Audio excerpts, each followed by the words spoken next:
नेपाल की नई सरकार ने चीन के होश उड़ा दिए। चाइना अपने जिस नेता को, जिस तानाशाह के शासन को बेस्ट गवर्नेंस मॉडल बताता है, उसी तानाशाह शी जिनपिंग की लिखी किताब को नेपाल के स्टूडेंट खोज खोज कर जला रहे हैं।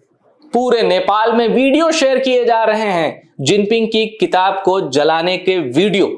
आखिर स्टूडेंट जिनपिंग की किताब के पीछे क्यों पड़े हैं? उसमें ऐसा क्या लिखा है जो नेपाल के स्टूडेंट को पसंद नहीं आ रहा?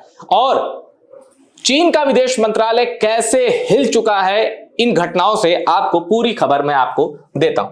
ये देखिए काठमांडू पोस्ट की report, China protest burning of Xi Jinping's book in Morang college. ये शी जिनपिंग की किताब है, the governance of China volume 2। Xi Jinping ने इसे खुद लिखी है। Hundreds of copies of the book were set on fire at Manmohan technical college. अब ये जो मनमोहन टेक्निकल कॉलेज है, ये नेपाल के पूर्व प्रधानमंत्री हैं, उन्हीं के नाम पे है, तो उन्हीं का, वो कम्युनिस्ट पार्टी से जुड़े थे। अब कम्युनिस्ट, यहां का कम्युनिस्ट और सात समंदर पार का कम्युनिस्ट वैचारिक तौर पर भाई भाई हो जाते हैं। शी जिनपिंग कम्युनिस्ट, नेपाल के वो प्रधानमंत्री कम्युनिस्ट पार्टी से जुड़े थे, तो उनकी यूनिवर्सिटी में शी जिनपिंग की लिखी किताबें थोक के भाव पड़ी थी। पढ़ा किसी ने नहीं, पर पड़ी थी। चीन के खिलाफ जो 5 मार्च को नतीजे आए, नई सरकार आई, तो लोगों का गुस्सा चीन के खिलाफ भी था। स्टूडेंट्स ने जिनपिंग की लिखी किताब ढूंढी और उसको आग लगाना शुरू कर दिया। और यह सिर्फ एक खबर नहीं है, चीन का विदेश मंत्रालय इस खबर से बुरी तरह सदमे में है। नेपाल में जो चीनी एम्बेसी है, उसमें तैनात लोगों ने बात की है नेपाल सरकार से कि भाई ये क्या हो रहा है, इस तरह की घटनाओं पर जल्द से जल्द काबू लगाओ। चलिए मैं आपको दूसरी रिपोर्ट दिखाता हूं। Nepal investigating burning of Xi Jinping's book at university. ये लगातार हो रहा है। China demands investigation after Nepal college burns hundreds of copies of Xi Jinping's book. घटनाएं रुक नहीं रही। अब आप सोचिए, एक दो जगह घटना होती तो चीन के विदेश मंत्रालय को क्या पड़ी थी कि कहे कि इन्वेस्टिगेशन करो। जाहिर सी बात है नेपाल एकदम आंख भी नहीं दिखा पाएगा चीन को, क्योंकि चीन एक बड़ा मुल्क है, पड़ोसी है, ताकतवर है।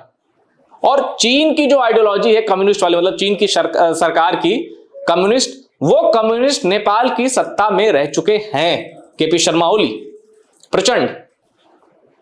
तो ऐसे में आइडियोलॉजिकल लेवल पर भी नेपाल में ऐसे बहुत से लोग हैं, राजनीति में, ब्यूरोक्रेसी में, जो कम्युनिस्ट विचारधारा से हमदर्दी रखते हैं या विचारधारा से वो भी कम्युनिस्ट हैं।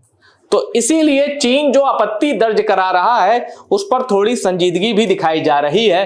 पर आप साफ साफ जान लीजिए, नेपाल में सत्ता परिवर्तन का यह पहला बड़ा संकेत है। वरना किसी की मजाल कि नेपाल की कम्युनिस्ट सरकार के शासन में, पूर्व की जो सरकार थी, कोई जिनपिंग की बुक जला दे। सरकार बदली तो लोगों का गुस्सा दिखाने का, गुस्सा जाहिर करने का तरीका भी बदला। अब इस रिपोर्ट वाकई चीन किस तरह हिला हुआ इन घटनाओं से जरा देखिए। According to sources at the Ministry of Foreign Affairs, China through its embassy inquired about the video and demanded action if the video is found to be true. The embassy has informally inquired about why the book was burned and who burned it.